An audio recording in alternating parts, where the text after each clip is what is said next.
Perkenalkan, kami dari kelompok 2 yang beranggotakan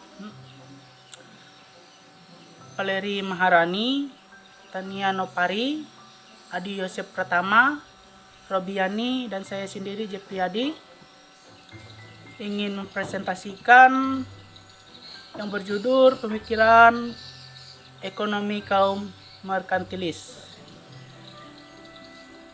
Dosen pengampu Ahmad Rijani SE. Bab 1, pendahuluan.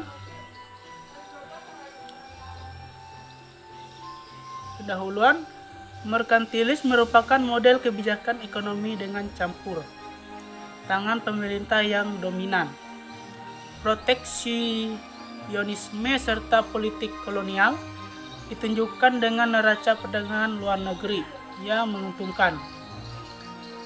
Pemikiran ekonomi lahir pada kaum merkantilis disebabkan adanya pembagian kerja yang timbul di dalam masyarakat.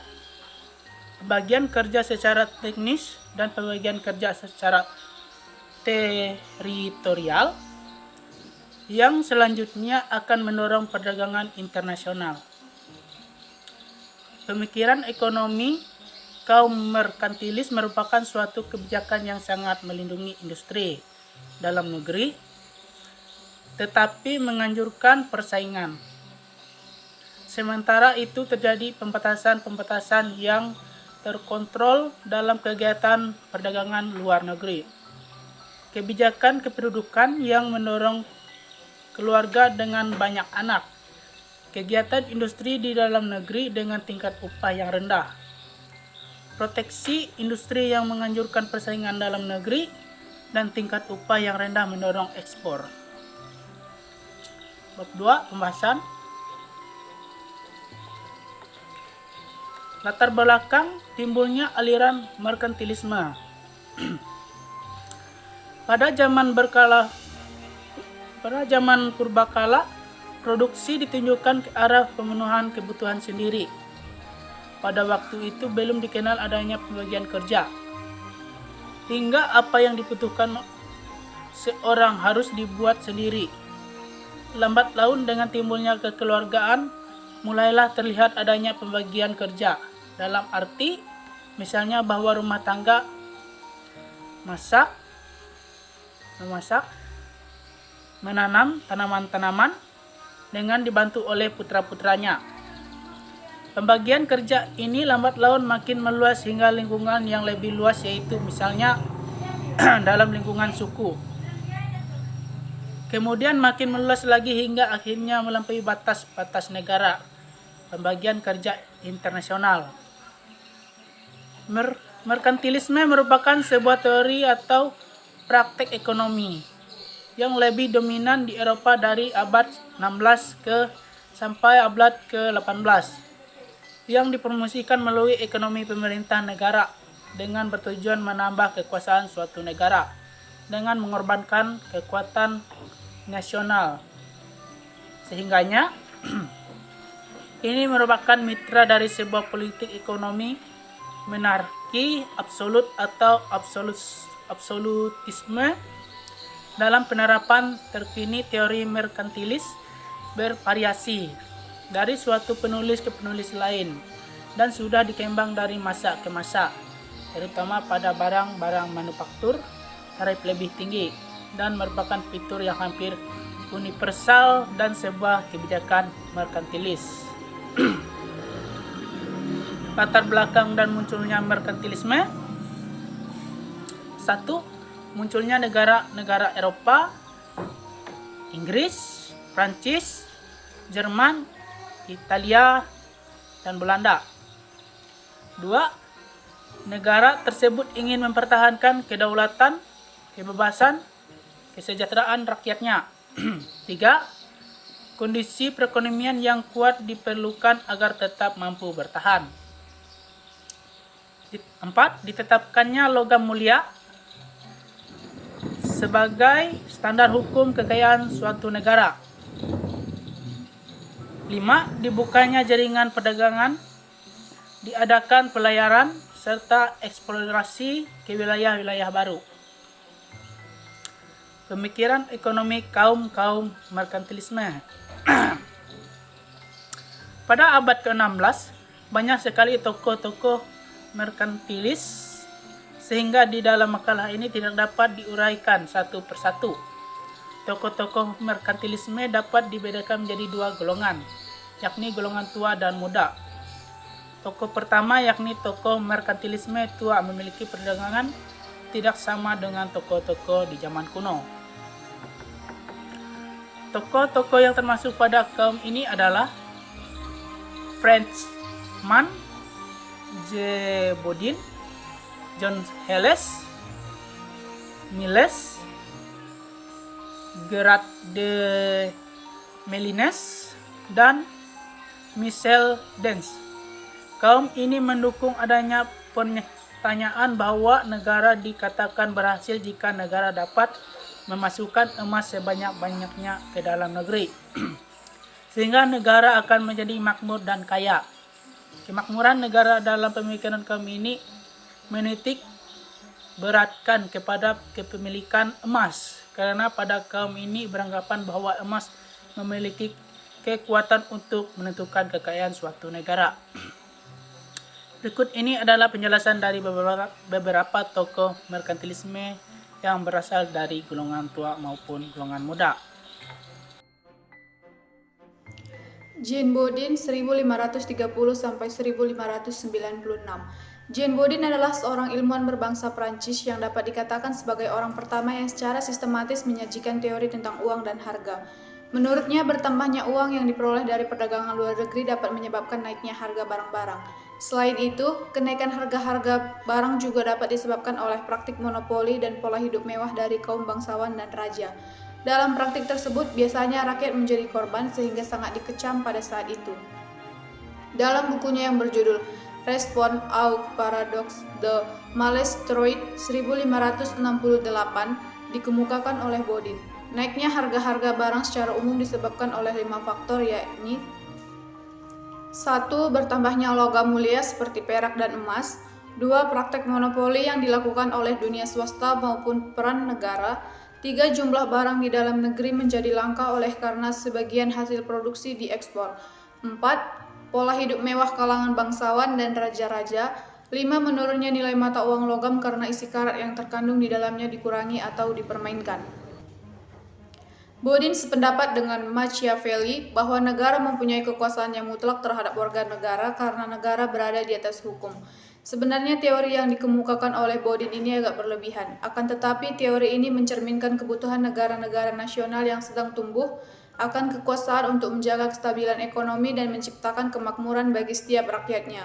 Menanggapi perilaku mewah-mewahan yang dilakukan oleh para kaum bangsawan, Jean Bodin menekankan apabila jumlah cadangan yang berupa persediaan emas tersebut lebih baik disimpan terlebih dahulu dan pengeluarannya dilakukan secara hemat dan berhati-hati yang akan berujung pada terkendalinya inflasi.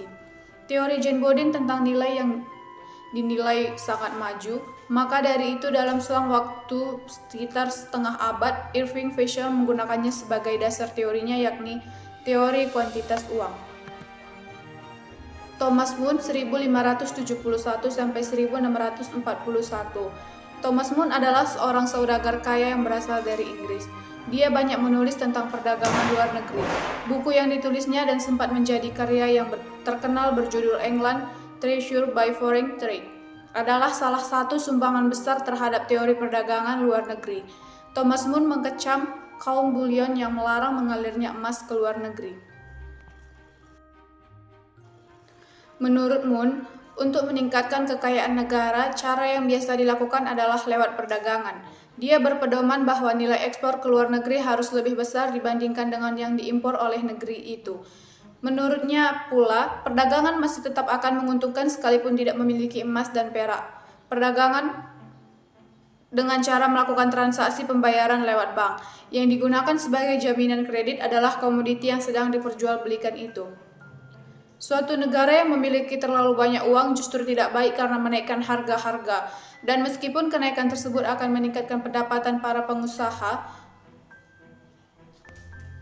Namun kenaikan tersebut secara umum langsung merugikan dan mengurangi volume perdagangan karena harga yang tinggi akan mengurangi konsumsi dan permintaan. Jean Baptiste Colbert 1619 sampai 1683. J.B. Colbert adalah seorang pejabat negara Prancis dengan kedudukan sebagai menteri utama di bidang ekonomi dan keuangan dalam pemerintahan Louis XIV. Tujuan yang dibuat olehnya lebih mengarah pada kekuasaan dan kejayaan negara daripada untuk meningkatkan kekayaan perorangan. Ia mendorong usaha dalam sektor kerajinan dan perdagangan dengan menekankan pengenaan biaya impor dengan tujuan memberikan subsidi kepada kapal-kapal pengangkut Prancis, memperluas daerah jajahan Prancis, memperbaiki sistem transportasi dalam negeri. Untuk mendukung kebijakan tersebut dibutuhkan tenaga kerja yang banyak dan murah. Maka tenaga kerja Prancis dilarang ke luar negeri, sedangkan imigran dari luar negeri didorong masuk ke dalam negara. J.B. Colbert menjamin hak monopoli yang diberikan kepada perusahaan-perusahaan guna mendorong timbulnya perusahaan baru khususnya untuk perdagangan antar negara. Ia melakukan rangsangan terhadap penemuan-penemuan baru serta membangun industri-industri percontohan. Ia juga mendorong pengembangan ilmu pengetahuan dengan mendirikan akademi-akademi, perpustakaan, dan memberikan subsidi ke setiap sektor ekonomi. Dalam praktik ekonomi banyak terjadi aliansi antara para saudagar dengan penguasa. Kaum saudagar di sini memperkuat dan mendukung kedudukan dari penguasa. Penguasa pun memberi bantuan dan perlindungan berupa monopoli, proteksi, dan keistimewaan-keistimewaan lainnya. Pada abad tersebut, Eropa dianggap sebagai kapitalisme komersial, yang kadangkala disebut sebagai kapitalisme saudagar, karena kaum saudagarlah yang memegang kendali perekonomian. Baiklah, saya akan melanjutkan hasil dari diskusi kami, yaitu Sir William Petty, tahun 1623 sampai 1687. Sebagai ahli akademisi yang mengajar di Oxford University, Sir William banyak menuliskan tentang buku ekonomi politik.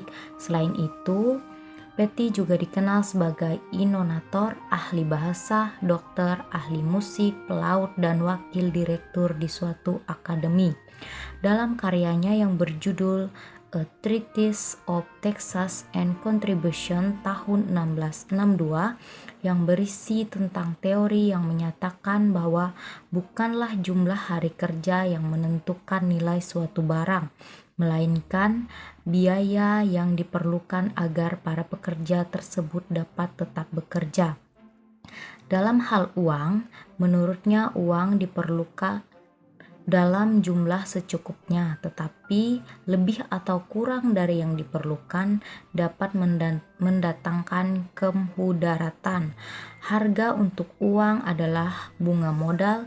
Dengan demikian, semakin besar jumlah uang beredar, maka bunga modal turun.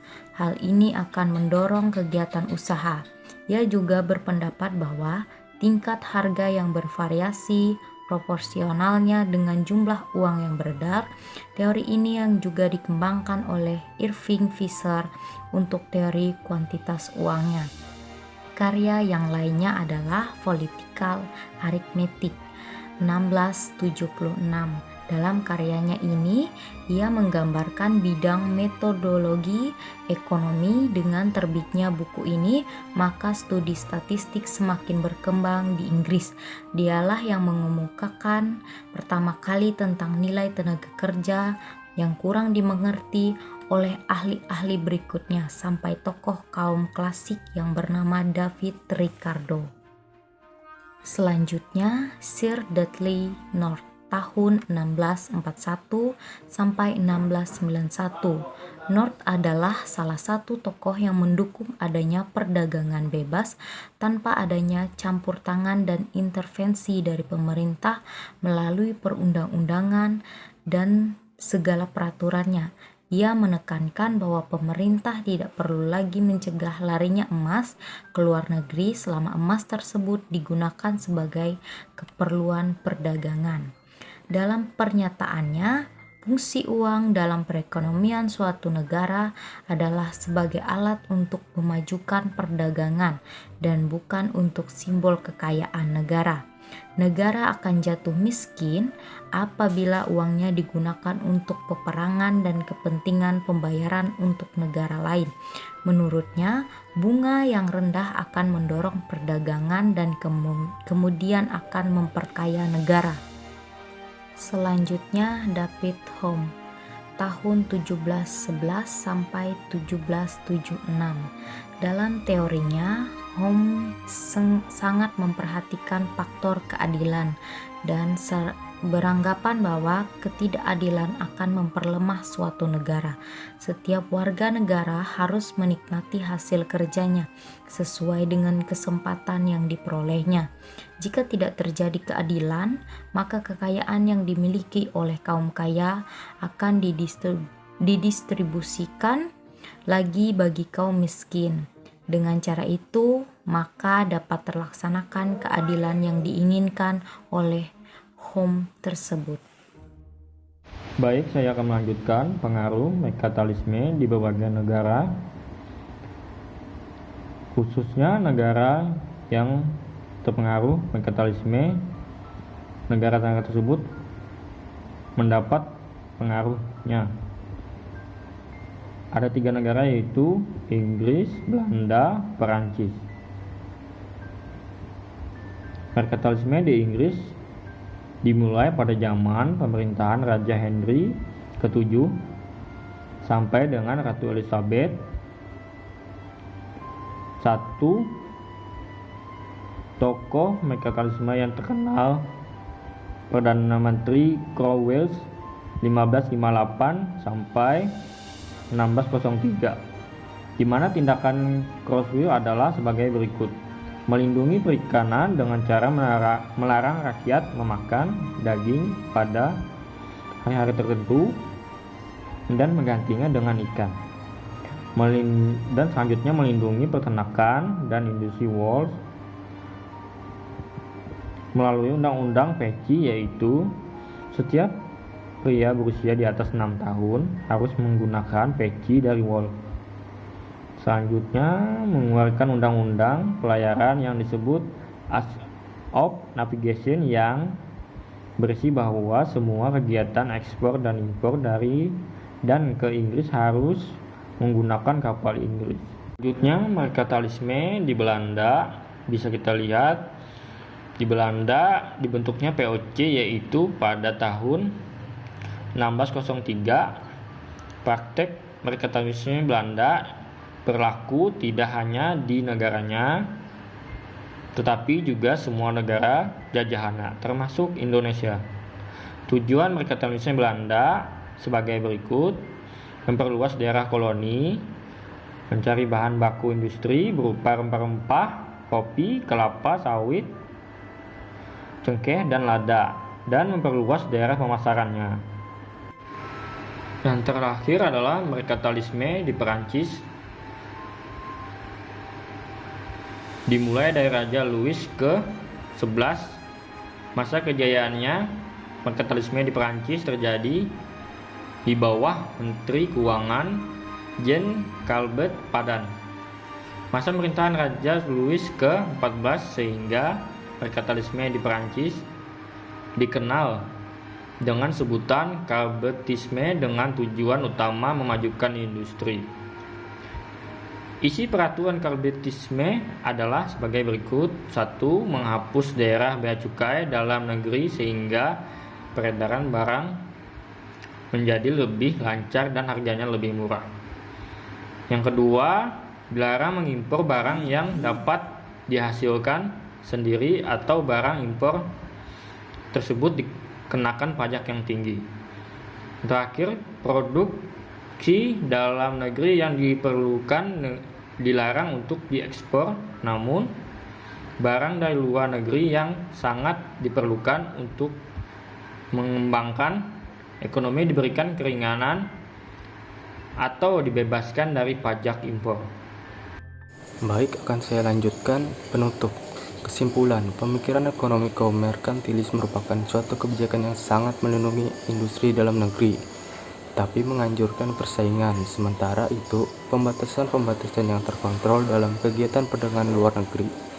kebijakan kependudukan yang mendorong keluarga dan dengan banyak anak, kegiatan industri di dalam negeri di dalam tingkat upah yang rendah, proteksi industri yang menganjurkan persaingan dalam negeri, dan tingkat upah yang rendah mendorong ekspor.